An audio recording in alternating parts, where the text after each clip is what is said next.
एकत्र होकर के परस्पर विचार कर रहे थे कि कल युग आ रहा है, इस युग में प्राणियों को महान दुख की प्राप्ति होगी, अतः दुख से लोगों को बचाने के लिए क्या उपाय करने चाहिए। इसी समय व्यास जी के परम शिष्य पौराणिक सूजी अपने शिष्यों से पधारे।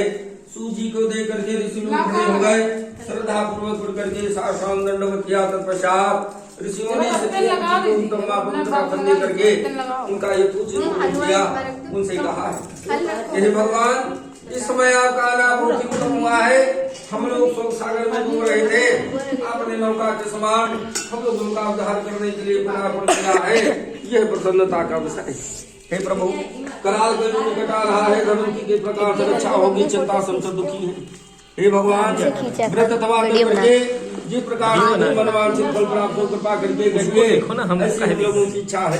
वीडियो सीधा बनाया जाता है, कैमरा टेढ़ा बनाते हैं। सौनकादि ऋषियों की प्रार्थना पर श्री सूत जी बोले, हे ऋषिगण, आप लोग धन्य हैं। आप जैसे मनुष्य ही सत्य पुरुष कहे जाने के योग्य हैं, जो कि परोपकार के लिए चिंता करते हैं, दुष्टों से कष्ट पाने पर भी उनको सुखी देते हैं। हे परोपकारी सौनकादि ऋषियों, इसी प्रकार लक्ष्मीपति विष्णु भगवान से एक बार नारद मुनि ने पूछा था, जिस प्रकार से आप लोगों ने मुझसे पूछा।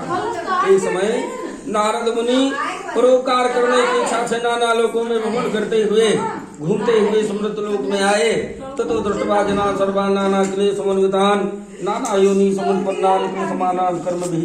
मृत लोक में नारद ने देखा जितने मनुष्य हैं, सबके सब अनेक प्रकार के क्लेश हैं, नाना प्रकार की उनमें जन्म लेकर के पाप कर्म में लीन है। इसलिए हे भवभयहारी भगवान, कोई ऐसा उपाय बताइए जिससे इन प्राणियों का दुख छूट जाए।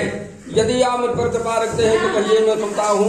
भगवान ने नारद जी से कहा, तुमने भली बात पूछी है, इससे संसार का कल्याण होगा, प्राणी पापों से मुक्त होकर के परम पद को प्राप्त होंगे। हे नारद, इस देह को परोपकार में लगाना चाहिए।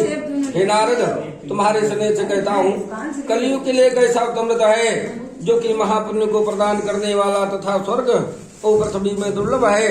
वो व्रत है सत्यनारायण विष्णु भगवान का व्रत तथा पूजन।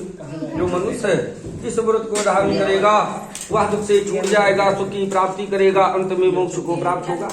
भगवान का वचन सुन करके नारद जी ने कहा, कि जनार्दन, इस व्रत का फल क्या है, क्या नहीं है, कब करना चाहिए तथा पहले किसने किया है, सब विस्तार वर्णन कीजिए।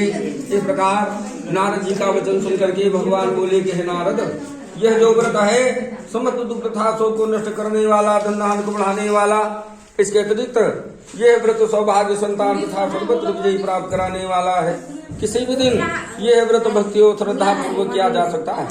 सायंकाल के समय ब्राह्मण और बंधुजनों के सहित धर्म में तत्पर होकर के सत्यनारायण भगवान का पूजन करना चाहिए।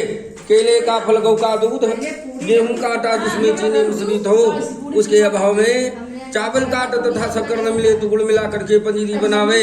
सब पदार्थ को एकत्रित करके सवाई लगा करके भगवान को अर्पण करें। इसके पश्चात बंधुजनों के सहित पूजन करके